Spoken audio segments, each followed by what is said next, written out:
Now, on this channel, I have covered many situations involving prominent Roblox influencers abusing their social status and influence to illegally engage in conversations or experiences with children, ranging from pedophilia to grooming. But by the contents of what I will discuss in this video, nothing has ever compared to how bad and reprehensible the actions of a popular Roblox developer has committed with a 14-year-old child he was talking to and sexually manipulating and coercing. This all came to my attention by a YouTuber named Jax, and due to his video on the situation, many YouTubers in the Roblox community have expressed their utter disgust, either behind the scenes or publicly. Some being his friends, and others being fans, or people who admired him and his work ethic. And this Roblox developer who has committed some of the most sickening actions goes by the name of Andrew, better known by his Roblox persona as II or MahBucket. This popular Roblox developer worked for a Roblox group called Drewiker, which has been behind many well-known Roblox games such as Cleaning Simulator and Supercube Cavern. Andrew, also known as MahBucket, has created many Roblox games himself, such as Grab the Child, Purple Skittles and others, which generated a large amount of revenue and visits for him, which you'll see later. Andrew even had such a large influence that he designed a map for Arsenal, being the Glacier map. But after the disgusting situation was eventually released regarding him, his account he was currently using called II was banned on January the 13th, with all involvement of him in Arsenal being promptly removed. For those unaware, Andrew was behind many Roblox accounts in the past, and just like his most recent one, they were all banned too.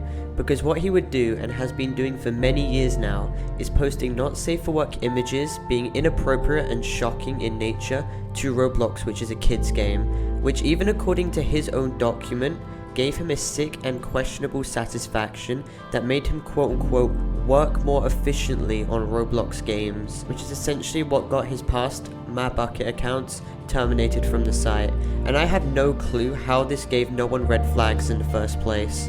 But this man isn't only behind many aliases on Roblox, but if we take our attention to Twitter, this man operates two alternate accounts that we will be looking at today. One is Luna Cheesecake, which is an account that this man has been posting inappropriate furry images on for many years now, which I advise you don't go and see. And the next being his more secretive alternate account called Zorny Cheese. Now, due to the information provided by Jax, it is pretty clear that all these accounts are run by the same person and have pretty distinctive links, such as the same age, sexuality, name, and the fact that in the pinned comment, Andrew hasn't even refuted the claims because it's obviously true. He runs these accounts. On his more secretive Zorny Cheese account, due to what he thought offered him complete ambiguity so no one would ever truly know who he was, he felt free enough to establish his true unbridled sexual fantasies. Ones where he fantasized with children in playgrounds, thinking it was fun, with other highly immoral people, or just openly expressing his attraction to animals, essentially being some of the most deplorable things a Roblox developer can openly admit to, especially considering how Andrew openly admits to being part of the minor attracted persons community. And on the same account, stating he would be liking and retweeting, yeah, you can read it. But keep in mind, there is a reason why this account was private. He didn't want people to know. He deemed Twitter as a sufficient site just to admit and support some of the most degenerate things behind closed doors. But it gets so much worse. And that brings us back to his main furry account.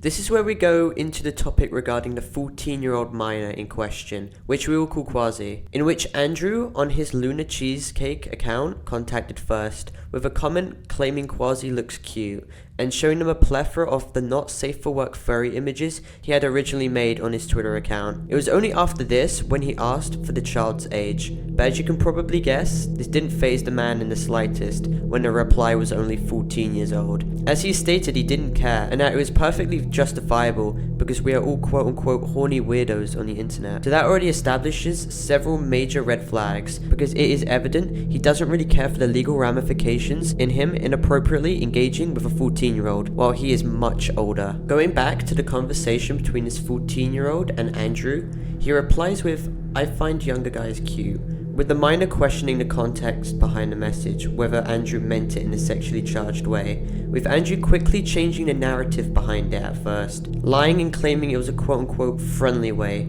Take the word friendly the way you wish. Because literally a week later, as addressed by Jax in his video, the miner's mentality completely changes, and they state they actually have a crush on Andrew. Now, this gives Andrew the go-ahead to now openly express his true mentality, without being ridiculed for it, because at first he can be seen worrying about the miner's opinion on his very questionable comments, but now that the miner has developed relations to him, he has no boundaries now. So here he can be seen stating he expressed the same connection. Keep in mind this is an adult and a child. This is not legal, this is not morally correct, this is disgusting. The miner establishes how Andrew consistently spoke to them, because this is a clear indication of grooming. Andrew is attempting to gain a strong connection and emotional bond with this child, who has little to no idea that they are being exploited, because at their age, they don't have the mental ability to process what is entirely going on. Now, as the relationship develops, the situation continues to get darker, with Andrew making now heavily sexually charged comments to this 14-year-old, stating how he just came at the thought of him, or going out his way to send nude images of himself to the child, which I'm going to ensure is heavily blurred, so practically nothing can be seen, because this is vile. And then Andrew can be seen having the intent of wanting to have intercourse with the said child, and wanting to meet them in real life. Actually, reprehensible messages to say the least. And to clarify the validity behind the 4-month-long conversation, and to establish how this was actually real, Andrew even proceeded to show his face to the child, if that wasn't clarification enough.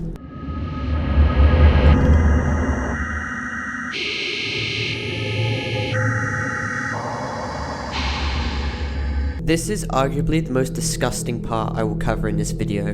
What has been said by both parties, the 14-year-old and Andrew in this conversation, are disgusting and sickening, and the fact they admitted to doing this makes it all the more vile. The 14-year-old child, Quasi, states he wishes he could engage in you-know-what with his 10-year-old brother, and Andrew, who is obviously interested in this conversation, perpetuates it by asking if he is cute, with the miner making very questionable comments regarding his brother, which I don't feel entirely comfortable reading out. Then Andrew can be seen here validating these vile comments, because it is clear he's gaining sick satisfaction out of this.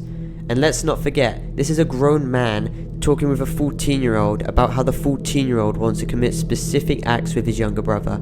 How messed up even is that? But what is worse is the miner admits to taking advantage of his brother in his sleep, and Andrew literally validates it by saying quote unquote, "Oh nice," with the miner going into explicit detail what he did.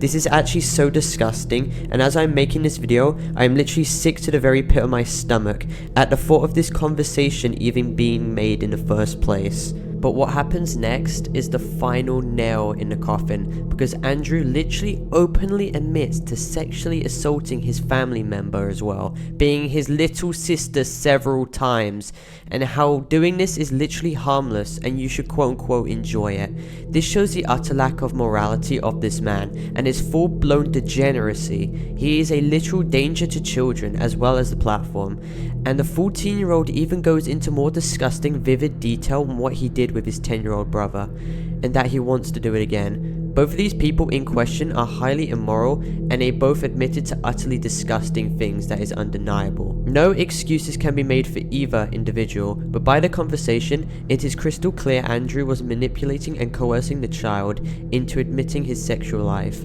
because yet again, we all know, Andrew gets sick satisfaction out of these topics. Andrew gets so much sick satisfaction out of these topics that he continues to support the idea of Quasi doing you-know-what with his brother again, giving him tips on how to do it. This is actually atrocious and abhorrent, and I have never ever seen chat messages this bad before, with Andrew claiming victims don't normally talk about it, solidifying the concept that it would just be a disgusting little secret these two would have kept between themselves, because yet again, the definition of grooming highlights the fact these people try and gain a trust bond with the child, and it is apparent this child believes Andrew is a trustworthy person, completely oblivious that Andrew is literally just exploiting him. Now, more incriminating messages are exchanged with them discussing how they are both willing to abuse younger children, which is disgusting, with Andrew saying 8 years old is the minimum, and then the 14-year-old claiming they would do it even younger, with Andrew saying that seems fun too. And yet again, Andrew's sending more images of himself nude to the 14-year-old. And the final confirmation that Andrew is indeed a Roblox developer, the one I discussed at the start of this video, I, is the message in which he gloats that he is earning a lot of money off Roblox. So in conclusion, due to the immorality portrayed by Andrew in the situation, he has been permanently banned from Roblox and exiled from the community due to his actions, and there will be an interview set up between Jax and Andrew which will come out soon. And as of the upload of this video, many close friends of Andrew have actually filed police reports against him, so hopefully some further action will be taken soon. Anyway, thank you all for watching. Make sure to watch Jax's video on the situation and Scrimzox's too, and make sure to share this video throughout the community so more people are made aware. Goodbye.